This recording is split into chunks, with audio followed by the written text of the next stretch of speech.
Project techniques. Much of the special interest of timber buildings lies in how they differ in form and appearance from region to region over time, with buildings generally reflecting local tradition and locally derived building materials. Studies in Kent, Hampshire, Surrey and Shropshire have identified datable styles of building, but there has been little study or tree ring dating in Gloucestershire, which also had a strong tradition of timber building. Three main techniques used in the study of timber buildings in the Gloucestershire Dendrochronology Project include building recording, tree ring dating, and archaeological photogrammetry.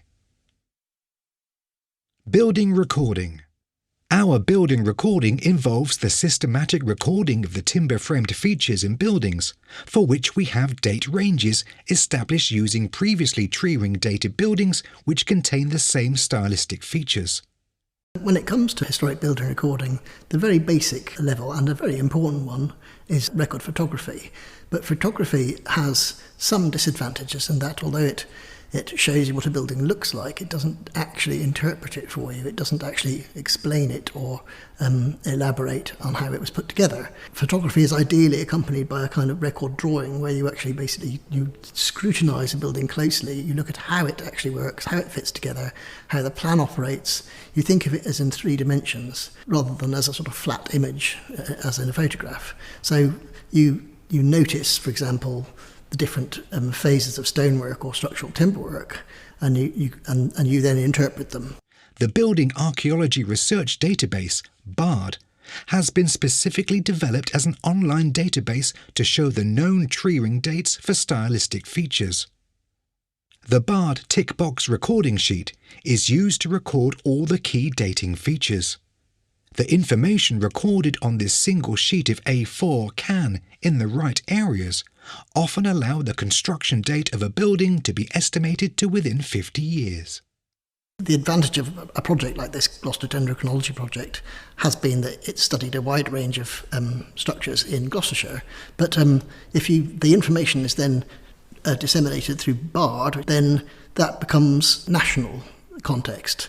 So we can investigate, you can say curved arch braces or curved rim braces, you can put that in as a search question and it will show you a dot on a map to show you where all of these things are, where they've all been observed. So you can see how the language of carpentry spread across the country and when those things happened if you use the BARD database.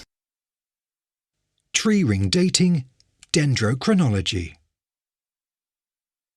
Many people at some time have counted the number of rings in a felled tree to see how old the tree was.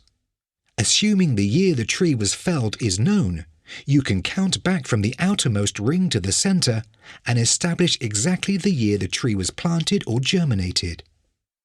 This laying down of annual growth rings is the fundamental basis of the science of dendrochronology. In dendrochronology, annual rings are not just counted.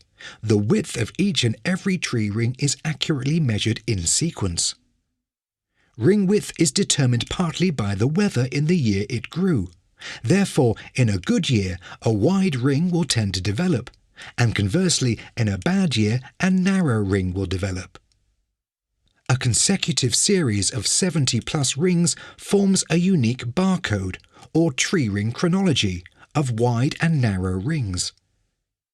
Using dendrochronology, a 70+ series of tree rings of unknown date can be matched and dated against a series of tree rings of known date, called a tree ring reference chronology.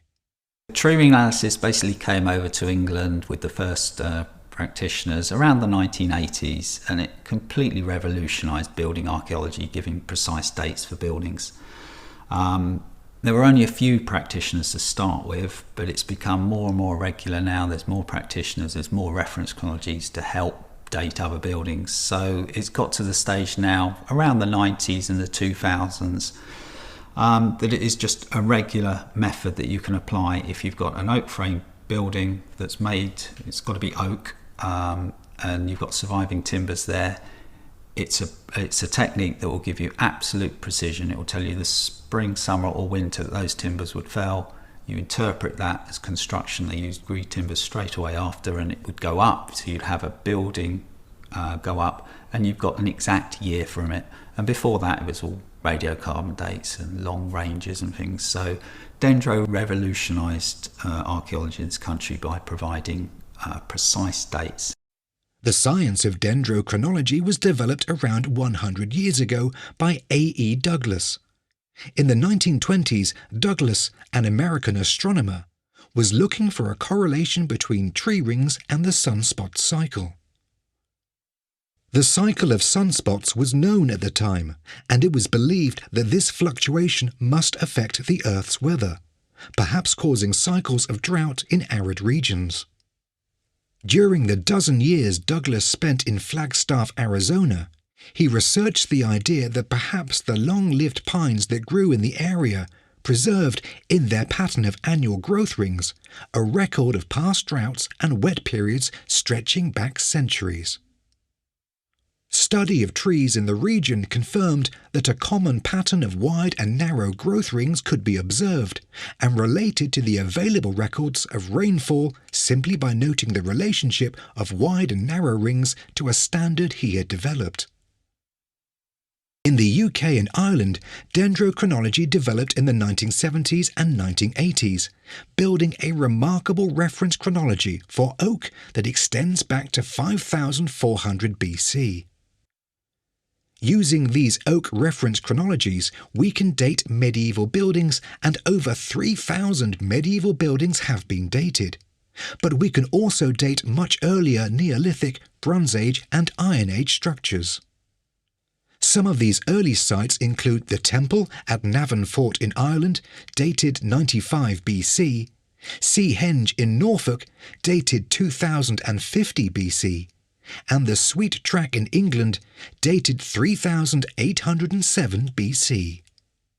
So prior to the advent of dendrochronology as a sort of common technique for building recording, we had to rely on stylistic dating, which meant the more buildings you'd seen, the more likely you were to be able to sort of make comparisons, and you were kind of making a judgment about when a building might have been constructed purely on the basis of its stylistic features.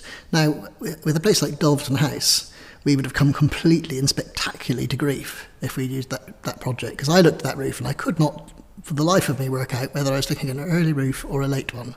It looked like parts of it look so sophisticated they might be 15th century, and other parts of it look so exciting and interesting that it could be really early. Now we know that curved wind bases of that sort can be found as early as 1220, then that is that's a big leap forward.